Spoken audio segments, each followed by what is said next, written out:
Hello, പുതിയൊരു വീഡിയോയിലേക്ക് എല്ലാവർക്കും സ്വാഗതം. അപ്പം ഞങ്ങളിവിടെ കോട്ടുങ്ങോണം വിഷ്ണു ക്ഷേത്രത്തിൽ ഉത്സവമായിരുന്നു കേട്ടോ. നമ്മളെ വിഷ്ണുവിടെ സ്വന്തം എന്ന് പറയാൻ കഴിഞ്ഞ വർഷം ഞാൻ എൻ്റെ ചാനലിൽ എടുത്ത ഉത്സവത്തിനെ കുറിച്ച് വീഡിയോ ഇട്ടിട്ടുണ്ടായിരുന്നു കേട്ടോ. 10 ദിവസത്തെ ഉത്സവമാണേ. നമ്മൾ കുഞ്ഞുനാൾ തൊട്ടേ പോണ അമ്പലമാണ് കേട്ടോ. ഇതെൻ്റെ വീട്ടിൻ്റെ അടുത്തുള്ള ക്ഷേത്രമാണ്. അപ്പോൾ ഓരോ ദിവസവും ചാർത്തുണ്ട് കേട്ടോ അവിടെ. ഇങ്ങനെ അവിടുത്തെ വിഷ്ണു ഭഗവാൻ ഓരോ രൂപത്തിൽ. അപ്പോൾ ഇത്തവണ എനിക്ക് പോകാൻ പറ്റിയില്ലായിരുന്നു കേട്ടോ. എനിക്ക് അമ്പലത്തിൽ കയറാൻ പറ്റത്തില്ലായിരുന്നു. പീരീഡ്സും കാര്യങ്ങളും ആയതുകൊണ്ട് എനിക്ക് പോകാൻ പറ്റിയില്ല. എനിക്ക് ഇന്നാണ് പോകാൻ പറ്റിയത് കേട്ടോ, ലാസ്റ്റ് ദിവസം. അപ്പോൾ എന്തായാലും ഞാൻ പോയിട്ടോ. പിന്നെ എനിക്ക് വിഷമമായിരുന്നു, ഇത്രയും ദിവസം പോകാൻ പറ്റിയില്ലല്ലോ. പിന്നെ എന്തായാലും ലാസ്റ്റ് ഒരു ദിവസമെങ്കിലും പോയി നമ്മൾ. അപ്പോൾ നല്ല ആളും തിരക്കും ഒക്കെ ഉണ്ടായിരുന്നു കേട്ടോ. ഞാനും മോനും ചേട്ടനും കൂടിയാണ് കേട്ടോ പോയത്. നല്ല രസമായിരുന്നു കേട്ടോ, ലൈറ്റും കാര്യങ്ങളും. പിന്നെ നമുക്ക് ഫ്ലോട്ടും ഇതൊക്കെ വരുന്നതൊക്കെ എടുക്കാമെന്ന് വിചാരിച്ച് ഞാൻ പോയതാണ്. അപ്പോൾ അവിടെ ചെന്നപ്പോഴത്തേക്ക് മോന് കുലുക്കി സർവത്ത് വേണമെന്ന് പറഞ്ഞു, പിന്നെ മോക്ക് പാനിപ്പൂരി വേണമെന്ന് പറഞ്ഞു. അങ്ങനെ ഇതൊക്കെ മേടിച്ചു കൊടുത്തു കേട്ടോ. പിന്നെ ഐസ്ക്രീം, എന്തായാലും പോയതല്ലേ അപ്പോൾ എല്ലാം മേടിച്ച് കൊച്ചുങ്ങൾക്ക് കൊടുത്തു. ഞങ്ങൾ കഴിച്ചു. നല്ല സന്തോഷമായിട്ട് കേട്ടോ, അടിപൊളി സന്തോഷമായിട്ടോ, മനസ്സൊക്കെ നിറഞ്ഞു കേട്ടോ. കാരണം കുറേ നാളായല്ലോ നമ്മൾ ഇങ്ങനെയുള്ള സ്ഥലങ്ങളിലൊക്കെ പോയിട്ട്. അതായത് നമുക്കിവിടെയാണ് കേട്ടോ ഉത്സവം ഫസ്റ്റ് കന്യമടയിലാണ് കേട്ടോ തുടങ്ങുന്നത്. അതും എൻ്റെ വീടിൻ്റെ അടുത്താണ്. പക്ഷെ അന്ന് എനിക്ക് പോകാൻ പറ്റിയില്ലായിരുന്നു കേട്ടോ. അപ്പോൾ എനിക്ക് വയ്യാതെ ഞാൻ ആശുപത്രിയിലൊക്കെ കിടന്ന സമയത്താണ് കേട്ടോ. നിങ്ങൾക്കറിയാമല്ലോ, കുറച്ച് പ്രശ്നങ്ങളൊക്കെ ആയിട്ട് എനിക്ക് വയ്യാതെ ആയിട്ടുണ്ടായിരുന്നു. അപ്പോൾ ഇപ്പം അസുഖമൊക്കെ ഒന്ന് മാറിയിട്ട് ഞാൻ പുറത്ത് പോയപ്പോൾ നല്ലോണം ഒന്ന് ഉത്സവത്തിനായിട്ട് ഇവിടെയാണ് കേട്ടോ ഞാൻ പോണത്. നമ്മളെ വിഷ്ണുനടയിലാണ് കേട്ടോ. പിന്നെ ഞങ്ങൾ അമ്പലത്തിൻ്റെ സൈഡിൽ പോയിട്ട് തിരിച്ച് വന്നിട്ട് ഇത് ഒരു റോഡ് സൈഡിൽ നിന്ന് എടുത്തതാണ് കേട്ടോ. ഫ്ലോട്ടും എന്താ പറയുക, അടിപൊളിയായിരുന്നു കേട്ടോ. നല്ല രസമുണ്ട് കേട്ടോ.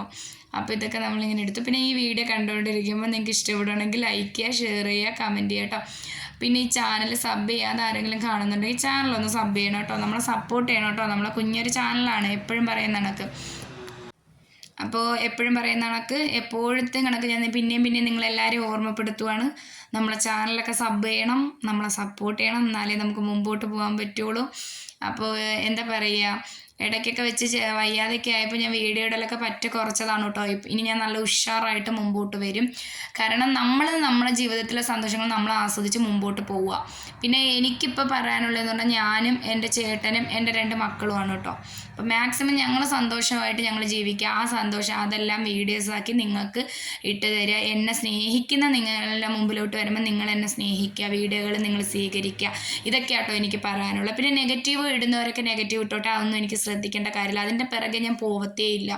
നമുക്കത് മൈൻഡ് ചെയ്യേണ്ട കാര്യമില്ല. പിന്നെ എന്നെ സപ്പോർട്ട് ചെയ്യുന്നവരോട് ഞാൻ പറയുവാണ്, ഇനി ഈ വീഡിയോ കാണുന്ന നല്ലവരായ മനുഷ്യർ എന്നെ സപ്പോർട്ട് ചെയ്യുക കേട്ടോ, മുമ്പോട്ട് പോവുക.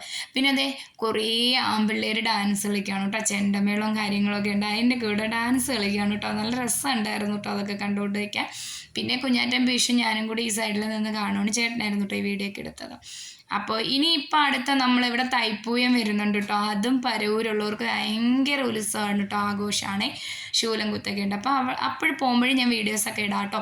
ഇപ്പം ഞാൻ നല്ല രീതിയിൽ ആക്റ്റീവായിട്ട് മുമ്പോട്ട് വരുന്നുണ്ട്. ഇടയ്ക്ക് വെച്ച് ഞാനൊന്ന് വീണ് എന്ന് ഉദ്ദേശിച്ചത് കുഴിയിൽ വീണ് അങ്ങനെയൊന്നും അല്ല കേട്ടോ. എനിക്ക് മാനസികമായിട്ട് ഞാനൊന്ന് തളർന്നു പോയി. പക്ഷേ ഇപ്പം ഞാൻ ഓക്കെ ആയി വരുന്നു കേട്ടോ. പിന്നെ നമ്മൾ നടന്ന് പഠിക്കുമ്പോൾ നമ്മൾ പറയത്തില്ലേ, നമ്മളെ കുഞ്ഞുമക്കൾ നടന്ന് പഠിക്കുമ്പോൾ വീണാണ് നടക്കാൻ പഠിക്കുന്നതെന്ന്. അതുപോലെ ഞാനും ഒന്ന് വീണത് എനിക്ക് പിന്നെയും മുമ്പോട്ട് പോകാനുള്ള ഊർജ്ജം കിട്ടിയിട്ടുണ്ട് കേട്ടോ. അപ്പോൾ ഞാൻ പിന്നെയും പറയുവാണ്, എന്നെ സ്നേഹിക്കുന്നവരോട് ഞാൻ ഇനി നല്ല രീതിയിൽ തന്നെ തിരിച്ചു വരും. മറ്റുള്ളവരെ കാര്യങ്ങളൊന്നും ശ്രദ്ധിക്കാൻ എനിക്ക് സമയമില്ല. പിന്നെ ഞാൻ ആരെയും പേടിക്കുന്നില്ല. ഞാൻ പിന്നെയും പറയണേ, നെഗറ്റീവ് ഇടുന്നവരെ എനിക്ക് ഒരു പേടിയില്ല കേട്ടോ. നെഗറ്റീവ് ഇട്ടോളൂ, പോസിറ്റീവ് കമൻറ്റ് മാത്രമേ ഞാൻ എടുക്കത്തുള്ളൂ. അത്രയേ ഉള്ളൂ. പിന്നെ എന്താ പറയുക, പിന്നെ എല്ലാവരും സുഖമായിട്ടൊക്കെ ഇരിക്കുവാണോ. പിന്നെ ഇന്നിപ്പോൾ ഞാൻ ഈ ഉത്സവത്തിന് പോയ വീഡിയോ ഞാൻ എഡിറ്റ് ചെയ്ത് നാളെ ഇടുന്നതേ ഉള്ളൂ കേട്ടോ. പക്ഷേ ഡേ മൈ ലൈഫും അടിപൊളി വീഡിയോസൊക്കെ ആയിട്ട് ഞാൻ വരാം. ഇപ്പം നമ്മൾ വന്ന വീഡിയോ ഒക്കെ ഇട്ടൊന്ന് സെറ്റായൊക്കെ വന്നിട്ടുണ്ട്. പിന്നെ വീഡിയോ എടുത്ത് തരുന്ന കാര്യത്തിന് മക്കളോ ചേട്ടനോ ഇല്ലാതിരിക്കുമ്പോൾ ചെറിയ ബുദ്ധിമുട്ടുണ്ട് കേട്ടോ. അപ്പോൾ അതൊക്കെ കൊണ്ടാണ്. അപ്പോൾ അതൊക്കെ ഞാൻ വിചാരിക്കുന്നു. അപ്പോൾ നമ്മൾ സ്റ്റാൻഡൊക്കെ മേടിക്കുന്നതായിരിക്കും, അടിപൊളിയായിട്ട് നല്ല രീതിയിൽ വീഡിയോ ഒക്കെ ചെയ്ത് വരുന്നതായിരിക്കും. അപ്പോൾ ഞാൻ എങ്ങനെയുള്ള വീഡിയോ ഒക്കെ ചെയ്യുന്നതാണ് നിങ്ങൾക്കൊക്കെ ഇഷ്ടമെന്ന് വെച്ചാൽ അതൊക്കെ എന്നോട് പറയണം കേട്ടോ. എൻ്റെ വീഡിയോയുടെ താഴെ വന്നിട്ട് കമൻറ്റ് ചെയ്താൽ മതി, എങ്ങനത്തെ വീഡിയോകളൊക്കെയാണ് നിങ്ങൾക്ക് ഇഷ്ടം, എങ്ങനെയൊക്കെയാണ് ചെയ്യേണ്ടത്. അപ്പോൾ ആ മാറ്റങ്ങളൊക്കെ ഞാൻ കൊണ്ടുവരാം കേട്ടോ എൻ്റെ ചാനലിൽ നല്ല മാറ്റങ്ങളൊക്കെ കൊണ്ടുവരണമെന്ന് എനിക്കും ആഗ്രഹമുണ്ട്, എൻ്റെ ചേട്ടനും ആഗ്രഹമുണ്ട്. അപ്പോൾ എന്നെ സപ്പോർട്ട് ചെയ്യുന്ന എല്ലാവരും പറയണം കേട്ടോ ഇനി എങ്ങനത്തെയൊക്കെ. പിന്നെ ചലഞ്ച് വീഡിയോ ഒക്കെ ഞാൻ ഇതിനു മുമ്പ് ഇട്ടിട്ടുണ്ട്. പക്ഷെ ഞാൻ പറഞ്ഞല്ലോ ഇടയ്ക്ക് വെച്ച് നമ്മളൊന്ന് പോന്ന് തളർന്നടേ. അപ്പോഴാണ് എനിക്ക് തിരിച്ചറിവ് കിട്ടിയത് ആരൊക്കെ നമ്മളെ കൂടെ കാണും, ആരൊക്കെയാണ് നമ്മളെ കളഞ്ഞിട്ട് പോണേന്ന്. അപ്പോൾ അങ്ങനെയാണ്. അപ്പോൾ അതൊക്കെ ഒരു പാഠമാണ് കേട്ടോ. ഞാൻ എല്ലാവർക്കും പറഞ്ഞു തരുവാണ്, നമ്മളെ ജീവിതത്തിൽ നമ്മളൊന്ന് വീഴുന്ന സമയത്ത് നമ്മളെ കൈത്താങ്ങായിട്ട് ആരാണ് ആ സമയത്ത് നമ്മളെ സങ്കടത്തിൽ ഉൾക്കൊള്ളാൻ നമ്മളെ സപ്പോർട്ട് ചെയ്യാൻ വരുന്നത്, അവരായിരിക്കും ജീവിതം അവസാനം വരെ നമ്മളെ കൂടെ കാണുക. അപ്പോൾ ഇത്രയൊക്കെ ഉള്ളൂ. അടുത്ത